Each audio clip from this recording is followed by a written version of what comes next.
Wait. Say that last sentence again. Everything that we see is a projection of what's happening within our own mind, our own conscious, and all of the conscious together. That's what God is. God is not someone off up in the sky that's preaching down, looking down, and be like, you sin, electrical, you're going to hell. No. God is a collective consciousness of everyone. I'm God, you're God. Everyone here is God. Okay. Now, if what you say is right, that I cannot perceive reality, I just make up reality in my head with my perception. It doesn't mean you make it up, but you are able to interpret the reality differently than how you might interpret it right now. It doesn't mean that it's just, made up. It's how you perceive things. Really? Well, then where does your rational mind come from? My rational mind comes from my consciousness. What does that mean? My consciousness is basically how, from birth, my life perceives all of the information around it. I'm sure you know of the Trinity, body, mind, and spirit. When we're born, we are born with the spirit, the new mind, and a new body. So we have the collective consciousness, which is the spirit, which is in all of us. The body is the physical way that we experience the reality, and the mind is the mind that interprets it, the actual consciousness.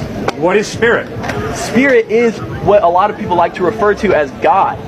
Spirit is the kind of consciousness that everyone has and is able to basically use. And what can happen is when all the collective consciousness comes together with the same intent, that is when a miracle is able to happen, because there's such a strong force behind it, the unseen force that has a lot to do with quantum physics, that unexplainable things start to happen. And just because we're not to explain it now doesn't mean that we can't explain it into the future when we start learning about new things, the quantum mechanics, the way that consciousness really works. What is spirit? Where does spirit come from? Spirit started from the great beginning. A lot of people like to call it the Big Bang, everything like that. There was one consciousness. You might refer to him as God. A lot of people refer to him as a lot of different things. And as that happens, God, consciousness, wants to experience life in as many ways as it can. So it might send consciousness as this guy right here.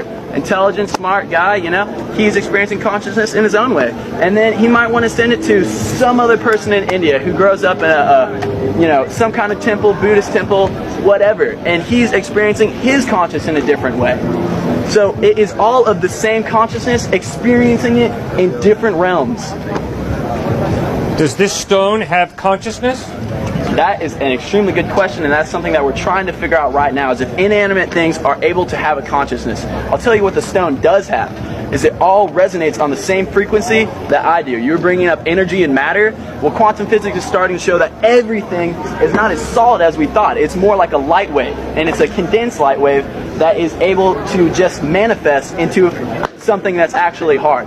So what we're trying to figure out now is, in what difference is my body have to this rock, because they're made of the same elements, the same energy, the same matter.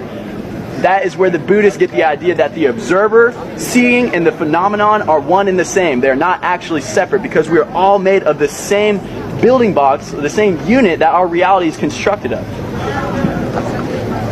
Sir, there was a Big Bang, right? About 15 billion years ago? What are you saying? There was a Big Bang about 15 billion years ago? How the universe started, I don't know. But do you accept the Big Bang theory or not? I contemplate it. Aristotle once said that it's a mark of an educated mind to be able to contemplate an idea without accepting it. Okay. So you don't accept the Big Bang, you just contemplate it. Right. Okay. Now, if your worldview is right, that consciousness is this vague thing, and that maybe this rock has consciousness. It might be. It might. Then why do you step on the rock and don't step on him? If the rock has consciousness and he has consciousness, why do you step on the rock and not step on him? Just because I'm stepping on ground doesn't mean that I'm inflicting any kind of pain or hate to it. What's the difference between me taking a machete, cutting a head of lettuce, cutting a cow's head, or cutting his head?